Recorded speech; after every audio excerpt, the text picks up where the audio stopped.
Hey, architecture firm owners and emerging leaders. Get ready for unparalleled insight into the development of a world-class architecture firm and a worldwide organization driving the digital transformation of the design and construction industry. With Build Smart, the podcast that's changing how our profession operates.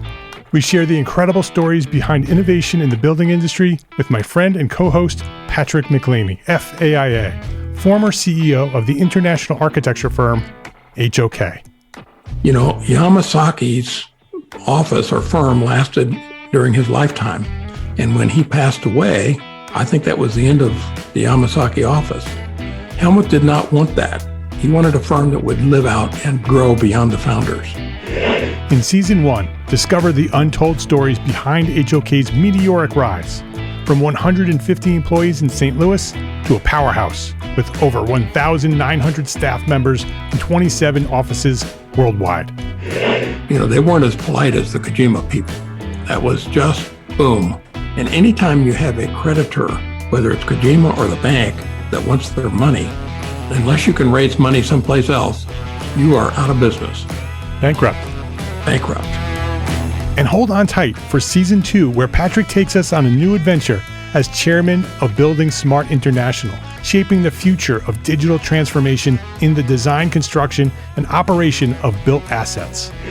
Ian Howell, Ken Harold, and I, Ken was my technical representative from HOK. The three of us took a tour of Europe of 5 cities in 5 days. Very busy time. Simply follow the link in the show notes to subscribe to Build Smart now and uncover lessons that will transform you and your architecture firm.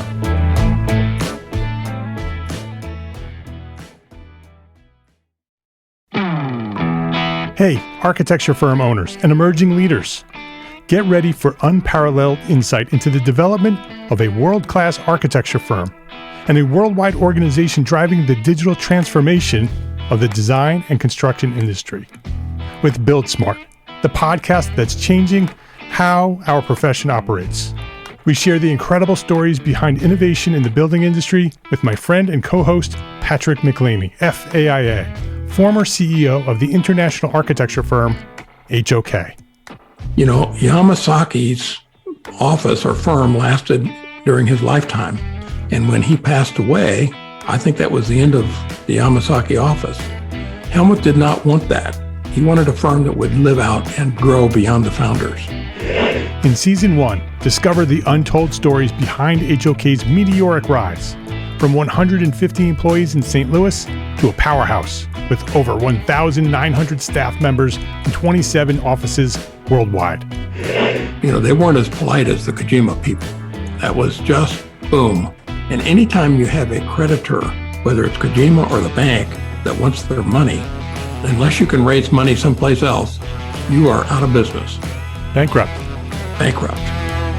And hold on tight for Season 2, where Patrick takes us on a new adventure as chairman of Building Smart International, shaping the future of digital transformation in the design, construction, and operation of built assets. Ian Howell, Ken Harold, and I, Ken was my technical representative from HOK. The three of us took a tour of Europe of 5 cities in 5 days. Very busy time. Simply follow the link in the show notes to subscribe to Build Smart now and uncover lessons that will transform you and your architecture firm.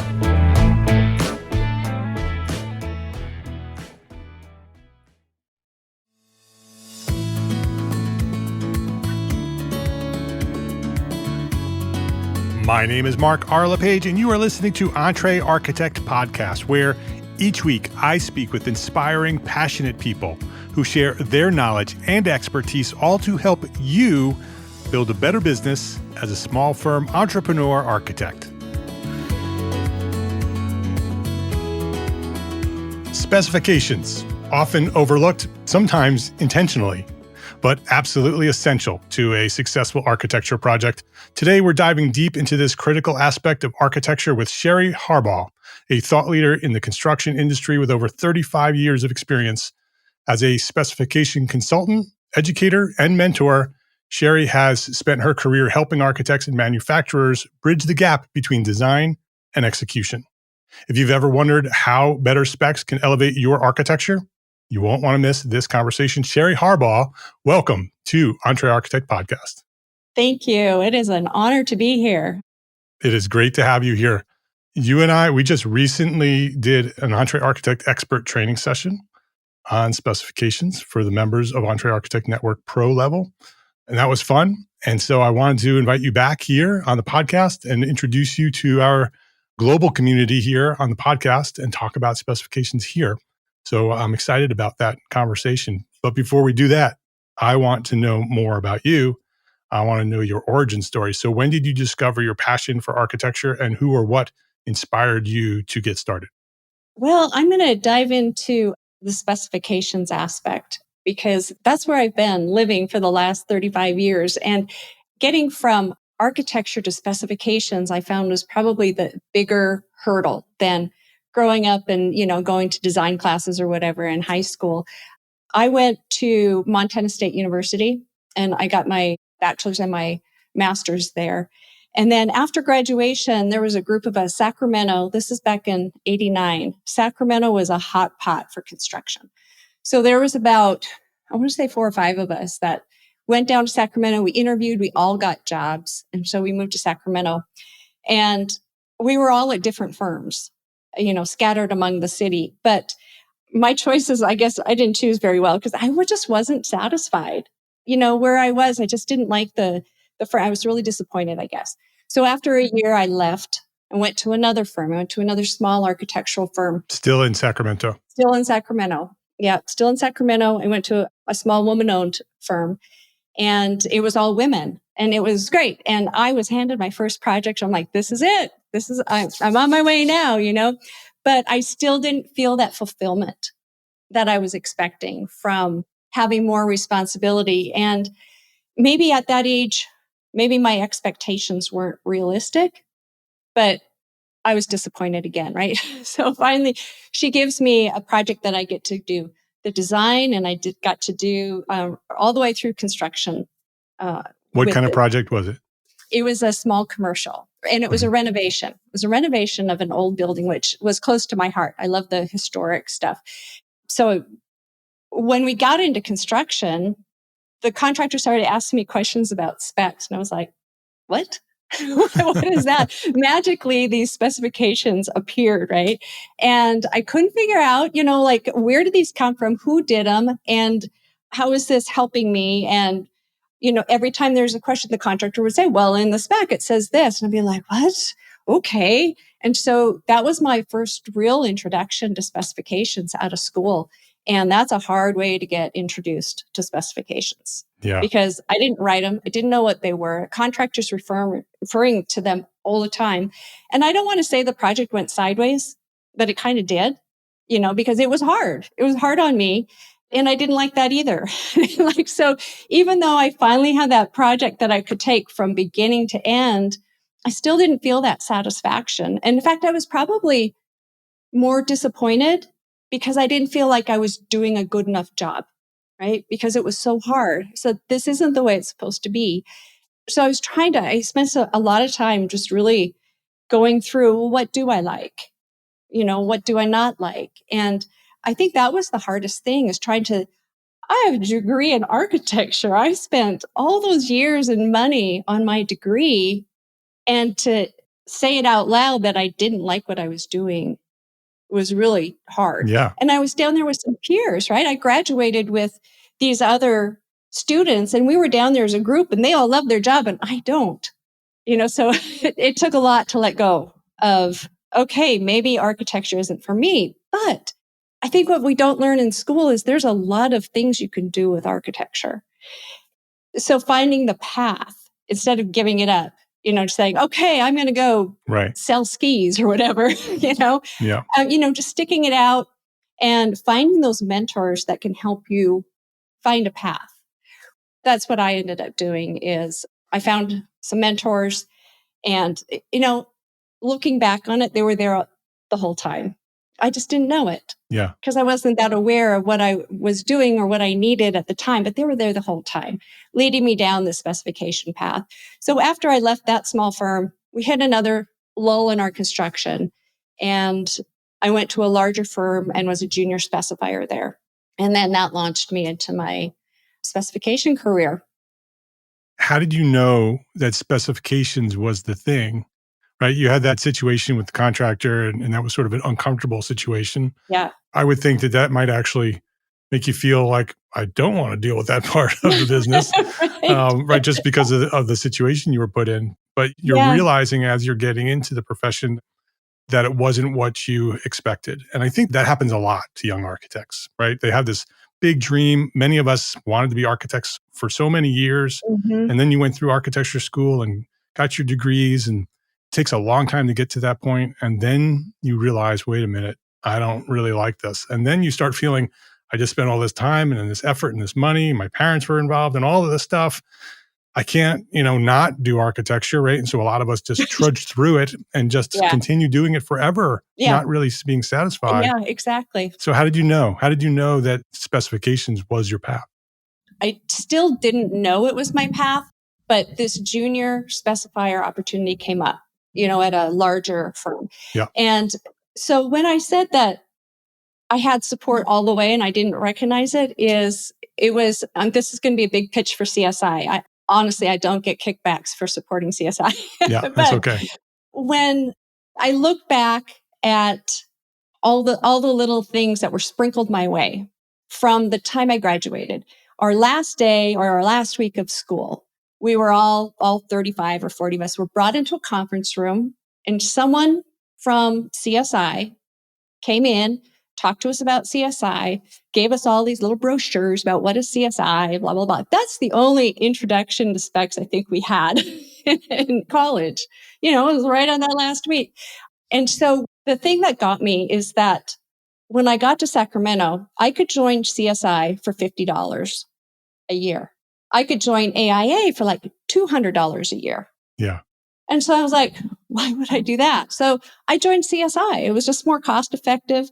And what I found out was there's a lot of crossover between CSI and AIA, the members. There was a lot of members. And so they were doing a lot of events together. And so really by being involved with CSI, I could still have my foot in the door with AIA. And those CSI members that I met at the networking events, those are the people who helped me move into the next step. Now, back then, there wasn't as big of a split. A lot of architects 30 years ago wrote their own specs. Right.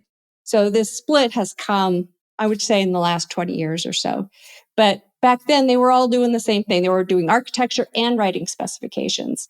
And so they were going to both events. They were members of both organizations. So watching that, interacting with them, those are the people who became my mentors. They're the ones who helped me guide the path. Like, we're architects and we do everything, and this is what we do. And so being introduced to that, and then, I understand this firm is looking for a junior specifier. Why don't you talk to them? So that networking was so critical to my next steps and really opened the door to, and I don't think I ever admitted to anyone that I wasn't happy with architecture. It just kind of happened, when you get to know people and you're talking about what's going on in the industry and who's doing what, and then stuff comes up. That networking was just really critical to my getting into the specifications and then my growth beyond that. I don't know, just between being involved, that networking, developing leadership skills, all that stuff just kind of grew right from there. Yeah. CSI, I have never been involved in CSI. CSI, for anybody who doesn't know, is Construction Specifications Institute. So it's the professional organization for construction specification professionals, like the AIA for spec writers. I'm also a very good friend with Charisse Lakeside, who is a crazy, rabid CSI fan. She is called the CSI Kraken, and she is all in. Yeah. And so I've learned a lot about CSI through Charisse. And she's also the host of the Detailed podcast. She also talks a lot about the mentorship and the relationships that are built in that organization. And so they clearly have built a very good, and I'm sure it depends on the chapter, but a very good culture in that organization of support and helping one another. And so I'm glad that you found that, because that really opened your eyes to specifications and gave you an opportunity to discover that path. Yeah. The other thing that I really was thankful for that little introduction too, and I still kind of see it today, is the different personalities between CSI and AIA. It's kind of the difference between downhill skiing and cross country skiing. Yeah. It's a totally different culture. Right. CSI is such a group of sharing. If you were to call me and say, "Hey, Sherry, I'm looking for a spec for, auditorium seating. I've never done it before." I'd be like, "Oh yeah, here you go." We're not that crazy about Yeah. hiding or, keeping like, this is my stuff. We're really promoting the industry as we want to lift everybody up. Everybody want everyone to succeed. And because of what we're doing, it's not necessarily, we're not designing the next great thing that's going to be on the cover of a magazine. But what we're doing is we're supporting those teams to come up with solutions and to have successful construction projects. And I really like that aspect of helping others, helping your day be better or easier or more streamlined because you asked me a question I was able to help you resolve quickly. I always love the spec side of architecture. I, as a residential architect, haven't done very much of it. We use sheet specs. Yeah. But before we started our own firm, I worked for a firm who did schools, public schools. And, there's volumes of specifications for public schools. And the firm that I worked with a spec writer to do those specifications. His name was Steve Falk, and he was a rock star, right, in terms of specifications. And I loved that all the answers were there. That as a young architect, I could be designing a school project. And if I had a question, I can go to a spec from one of the other projects and learn what I needed to know about what I needed to know, right? Because it's all there. Yeah. Yeah. And you don't know what you need to know until you need to know it. Exactly. So an experienced spec writer is really, really important. I mean, he was such a critical piece of the puzzle of the success of that firm because of the specifications, especially when things didn't go as planned. Yeah. Because the specifications are often the thing that we go to sort of arbitrate a disagreement, Yeah. right? That It's the true. specifications, if they're written well, will have the answer, right? And then it's no longer an argument. Correct. Because it's right there. Yeah. Yeah. We've spelled it out black and white, discussion over. So you found your path. How did you get from that first junior specifications job to having your own firm? Well, that was because I had a baby. All right. And in the old days, they didn't want you back part-time.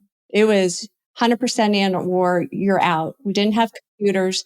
The only people in the firm that had computers were the CAD operators and the administrative staff. And then they got one for me so that I could start word processing my own specs instead of having to give them to the admin staff so that I could lighten their load. So it just wasn't common. So when I told them I'm going to go on a maternity leave, but I would like to come back part-time, and they were like, not happening. Wow. And so that was very different time today. Yeah. Yeah. Right. And so that's where, some of the CSI people stepped in and said, why do you need to work for anybody? You just go out on your own. And I was like, what?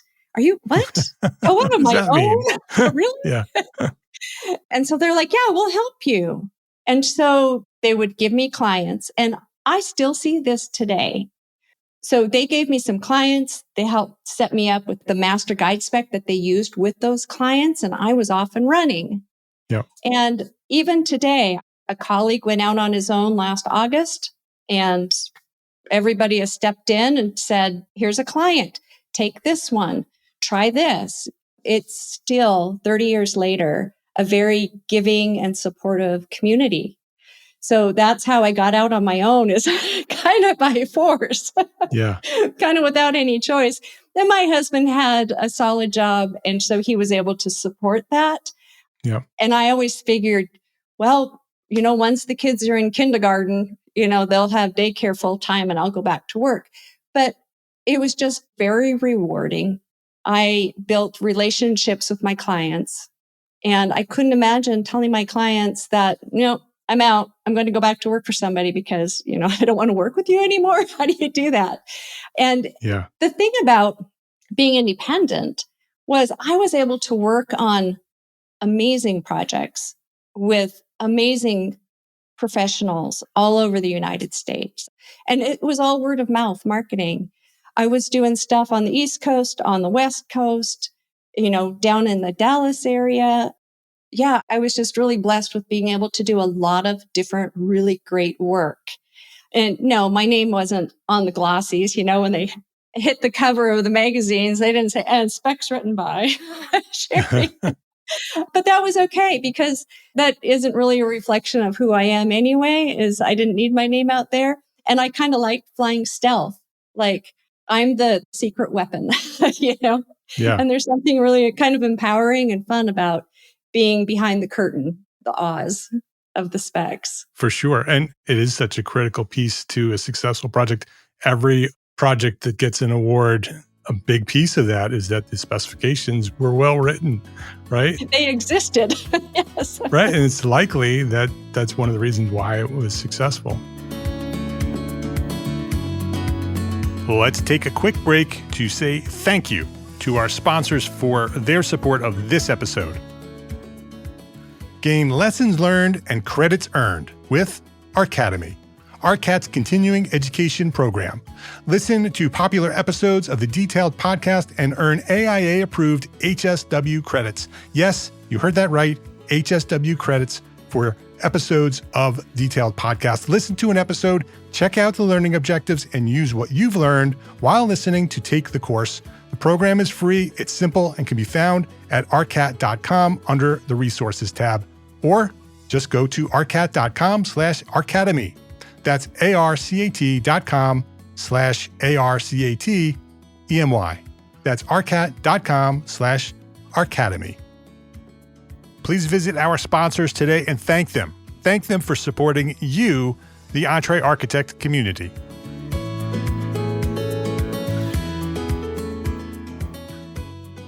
I want to have a quick thought back to CSI and the culture there, because as you were talking about that, thinking about the support and the kindness you received those years back, and now that you're doing the same thing today, it's so important, the impact of culture, right? That when you have a culture within an organization, whether it's a professional organization or firm, having that culture of positivity and caring for one another and sharing and learning from one another, that isn't just for today, right? That you're teaching those people in that firm that this is the way we do it, right? And so when they go off and go do their own thing and they start to teach young architects and spec writers coming from the next generation, they're teaching that same thing to the next generation. And then that generation learns it, right? And so that culture has this impact throughout the profession for generations.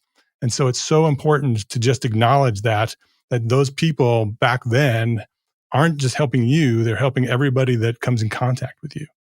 Correct. Yeah. And we're lifting the entire profession by helping the younger professionals come up behind us and taking our time. And now we have a name for it. It's called mentoring. Back then we didn't. Right. Right.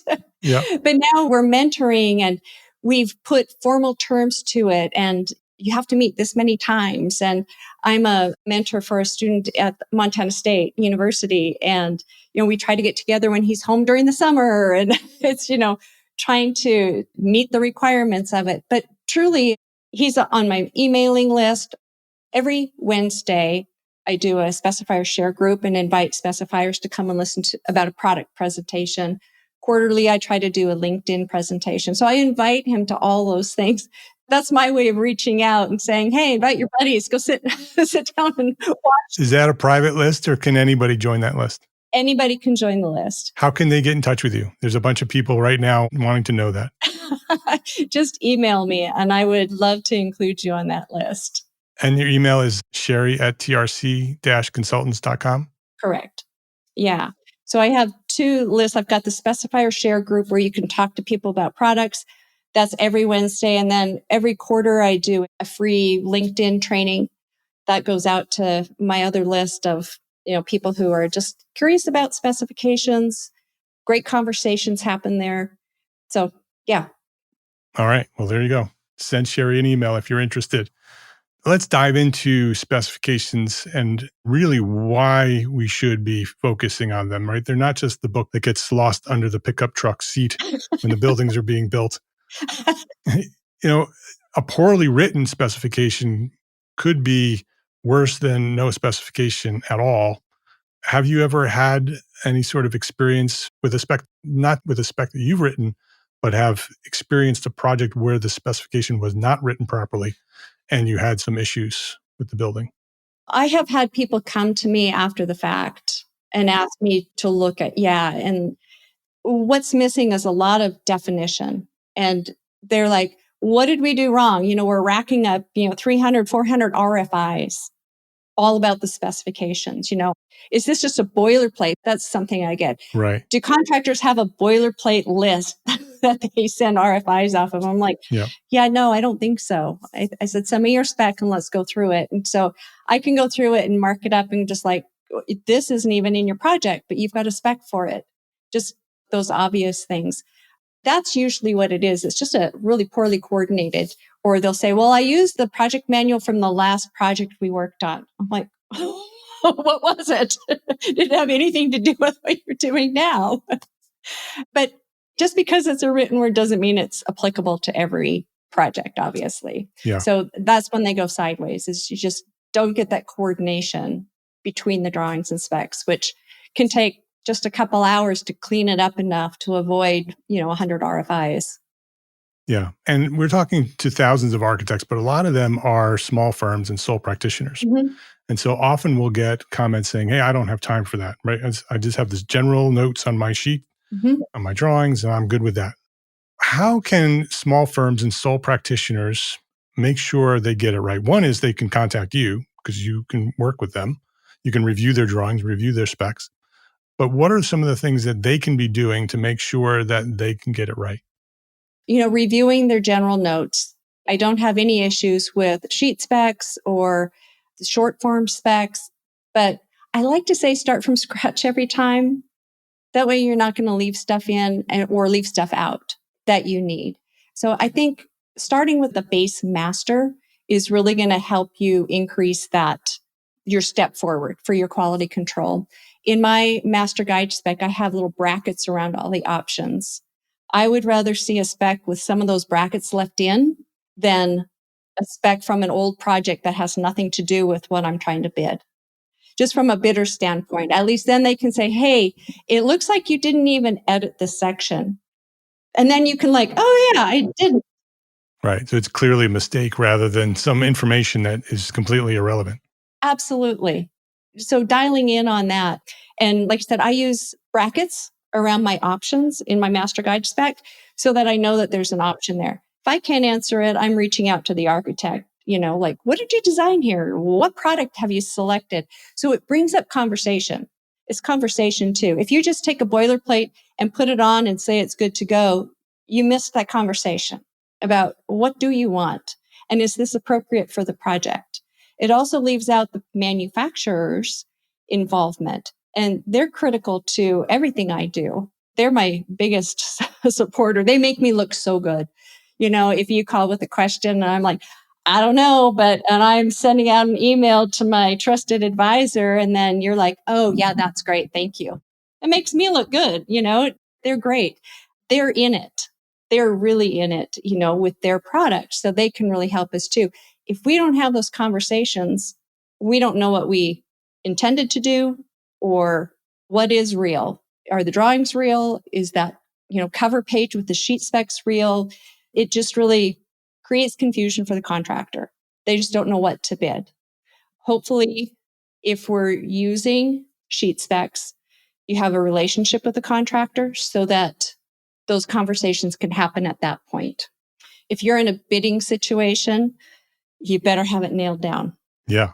Because you've got contractors that are trying to competitively bid something and they've got discrepancies all over the place. It makes it really challenging.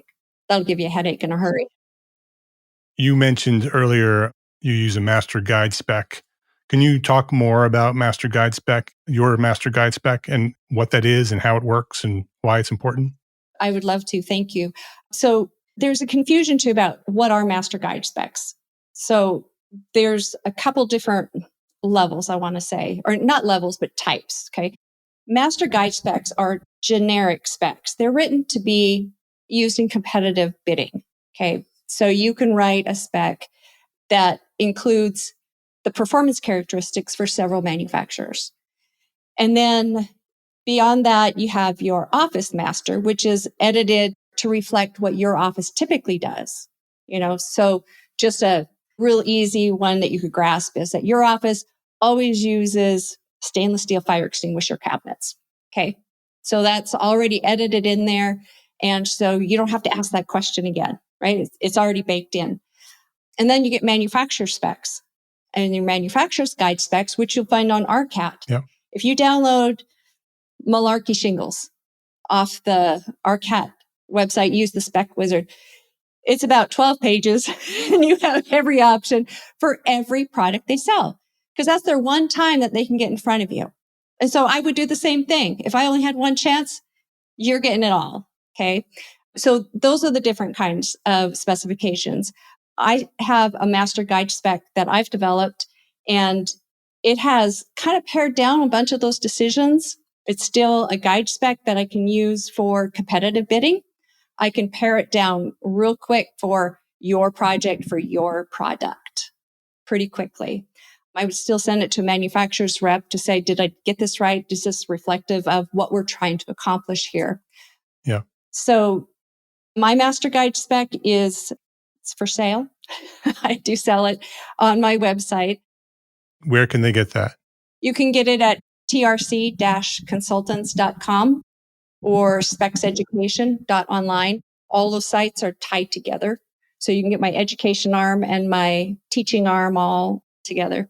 So those are geared really targeting small to mid-sized firms who don't have the capacity to go buy a software system and learn a software system. These are Word documents that you can just use. It's the answer they've been looking for. Yeah, it's a great because for decades, our community, the IT architect community, small firms have been asking for that, right? The big packages are too big and not having anything is not adequate. Not And enough. so Yeah. the fact that you have this package that's designed for small firms and medium-sized firms is a great resource. So it's something that they can purchase and they can use on their own. Mm-hmm. But you also mentioned that they can purchase it and then also work with you to help make it more accurate and more specific to their project. Right. So 2 years ago, I launched an education program on my website and I've been selling, time with Sherry kind of thing. That's not what it's called. But sure. Not a bad idea. And what I recognized when I was starting to teach teams about specifications, they would send me their spec and like, yeah, this is what we've got. You give us an evaluation, tell us what we need to know. And I was like, everything. You need everything. And their specs were so discombobulated. And this one group, I said, so where did these come from? They're like, oh, spec text. I got them from so-and-so. I brought them from 3 firms back. And I'm like, spec right, text. Exactly. And that's often what happens, right? Right. And so they'd been handed down. And I started to realize that firm type needs specifications because they're not going to go out and buy or subscription, right? You have to get a subscription and then you have to learn the software. You've got a firm of 4 people. You just don't have the capacity or the time. I don't have the capacity and I write specs all the time. I'm like, no, I'm not going to go learn a new software system. So that's when the idea started to really come to fruition. It's like small firms need Word documents that they can manipulate easily.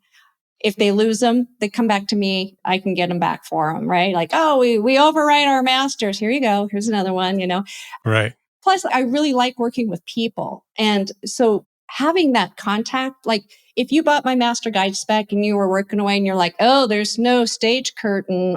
Sherry, I can get that for you, or if you're like, there's a big typo here. I don't understand what you're trying to say. You describe this glass railing, but it's not making sense to me. Can you walk me through it? And then I can be there for you. I can be that person instead of sending a blank support ad, and hopefully get a response. I'm into the relationship building. I really want to build those relationships because that's how I'm going to help other people grow. Yeah, that's what it sounds like. It sounds like not only are you selling this product, but you're also building a community of people who are interacting with one another, sort of like CSI, Yeah. right? So you're creating your own community of people who do this work, but also creating this network to you. So when they're using the product and they have a question or they have something that they don't understand or they need an additional piece, right? With the big software, there's no phone number, right? There's no Sherry to call. Yeah, And there you so go. when somebody's working with your master guide spec, they can call you, right? If they have Yeah. a question, they can email you and say, hey, Sherry, this doesn't make sense, or this section's not here and I have to do in this special project. And Absolutely. so the specs come with access to you. Absolutely. And even though there's only 300 sections, I have about 300 more that are very proprietary. You get those one-off projects and it's like, oh, that's the ceiling system I want to use. So you download it, there's nowhere equal. So I formatted it and it's in my non-master file. So I have it, but it's just not as part of the masters. But, you have access to all of those as well. So all you small firms, sole practitioners, it's trc-consultants.com. This is not a commercial, but I know that you want to know what that is because I know what we're describing here is what you're looking for. And so go there, go see what Sherry has to offer. Yeah. And say hi, let her know where you came from. Yeah. I'm going to send you a discount code to include. We'll include it in the show notes. So send it to me later and we'll put it in the show notes. So if you want the master guide spec, go to the show notes for this episode and there'll be a link with the discount code. And so use the discount code. Or email me. Yeah. Or just email Sherry and say, hey, you came from the Entree Architect podcast. I heard there's a discount code. Yeah. Sherry can hook you up with that. All right. Is there anything else that our listeners need to know before we wrap up with our final question? Anything they need to know. Be cautious, be conscientious about what you're doing, be aware, ask questions. Don't be afraid to ask questions. Yeah. That's the big thing. And don't give up. If you're not happy, don't give up on your profession because there's probably a path out there for you. Something led you to architecture and we don't want to lose you as part of our profession. Yeah. It's all part of the plan. You just have to follow the path. Yeah. All right. Final question. What's one thing a small firm architect can do today to build a better business for tomorrow? I think the biggest thing is to get those skills that they don't teach you in school. If you're going to go out on your own, get your business degree, take some business classes, learn how to do it right. If you're going to be successful, you need to know certain things that we don't learn in school. Business development, leadership roles. If you weren't involved in leadership in college, great time. Getting involved with an association, and that's a great spot to get networking and leadership skills. And that gap, bridging that gap from college to work, you got to build that bridge and, look at associations that can help you move that forward. So I think that would be the biggest thing is, get those skills, recognize what you didn't get in school, even though we all go to the best school of architecture ever, right? Yes. Recognize that there are some things you didn't learn in school and how to get there. Yeah. And that's the origin of Entree Architect. That's why we exist, to help architects learn business so they can be more successful as architects. Great answer. Her name is Sherry Harbaugh. The firm is TRC Consultants. She has two websites. One for education is Specs with an S, specseducation.online. And her main website is trc-consultants.com. And don't forget the 10% offer. You can just email Sherry at trc-consultants.com. Say, hey, there was a 10% offer mentioned on the podcast, and I'd love to get that master guide spec. Thank you, Sherry. Thank you for all you're doing. Thank you for being there as a specifications professional. Thank you for supporting our community of small firms. It is often overlooked. Although we're 80% of the profession, I know. we are often overlooked by the companies and consultants who support larger firms. And so I am very grateful when I meet someone like you who is dedicated to helping our community succeed. So thank you for that. And thank you for sharing your knowledge here at Entree Architect Podcast. Oh, thank you. It's been a pleasure being here. I hope to hear from a lot of your community about questions, even if I can just be a resource. reach out, please. Yeah, I'm sure they will. If you liked this episode of Entre Architect Podcast, please share a link to this episode with a friend. Either just click the share button or highlight the URL and send the link to this episode with a friend, because that's how Entre Architect has grown to serve thousands more architects just like you throughout the 10 plus years of Entre Architect. That's how we've grown, architect to architect. So I would love for you to share this episode and all the episodes with one friend every week. Would love that. And thank you to our sponsors for this episode. We don't have an episode if there's no sponsors. So thank you to our sponsors.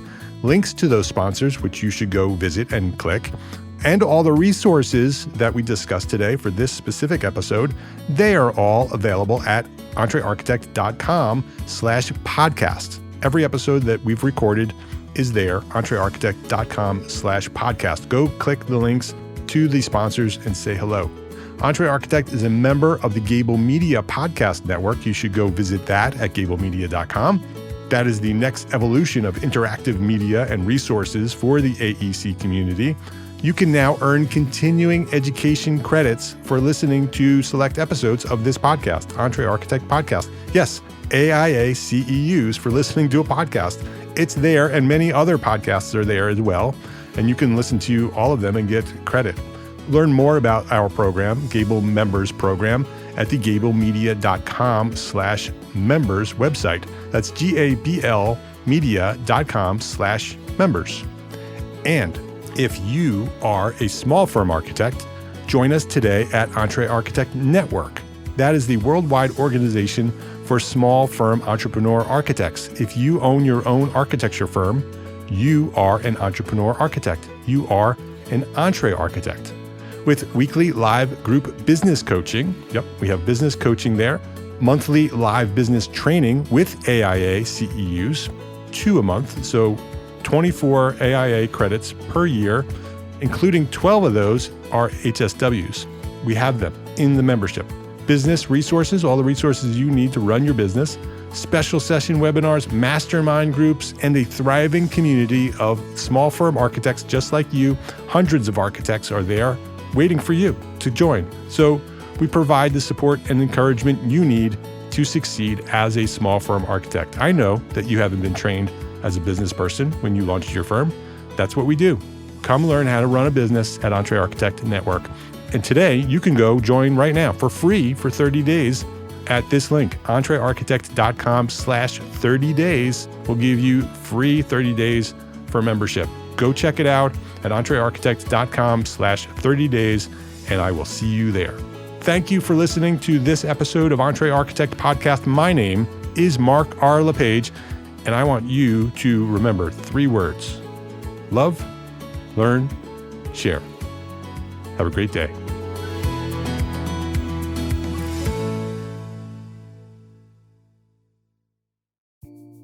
Imagine earning continuing education credits while doing exactly what you're doing right now. Well, you can. Gable Media has revolutionized the way you earn your continuing education credits with a groundbreaking approach. Forget running around town and scouring the internet for credit-worthy courses. Fulfill your CE requirements effortlessly by listening to engaging podcasts just like the one you're listening to now. Our podcasts are designed to educate, entertain, and inspire, all in a user-friendly environment. But wait, there's more. Architects, Gable Media is also approved as an AIA continuing education services provider. Upon completion, we handle everything, from reporting your hours directly to the AIA to storing your certificates in your personal Gable Media profile for your self-reporting needs. So follow the link in the show notes and start earning your credits in the most innovative and entertaining way possible with Gable Media.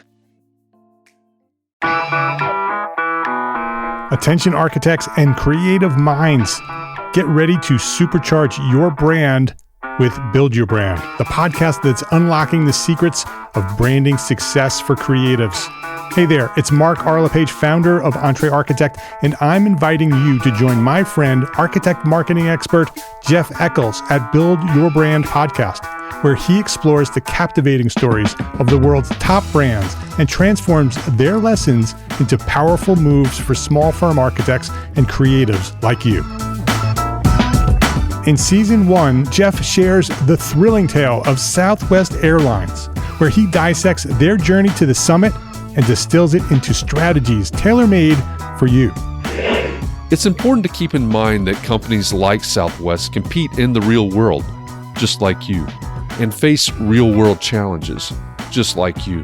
You might be surprised at how similar those challenges are to the struggles that you grapple with on a day-to-day basis.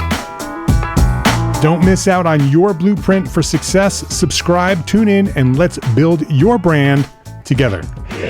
You may have noticed that the very best brands in the world are also known for having somewhat unique corporate cultures. That's often the glue that holds everything together when they encounter those rough spots. We don't do it because it inconveniences the passengers to whom we are primarily dedicated, the short-haul, frequent flyer. Follow the link in the show notes to subscribe to Build Your Brand today. Remember, no matter the size, the journey's the same. Your brand's journey to the top starts here.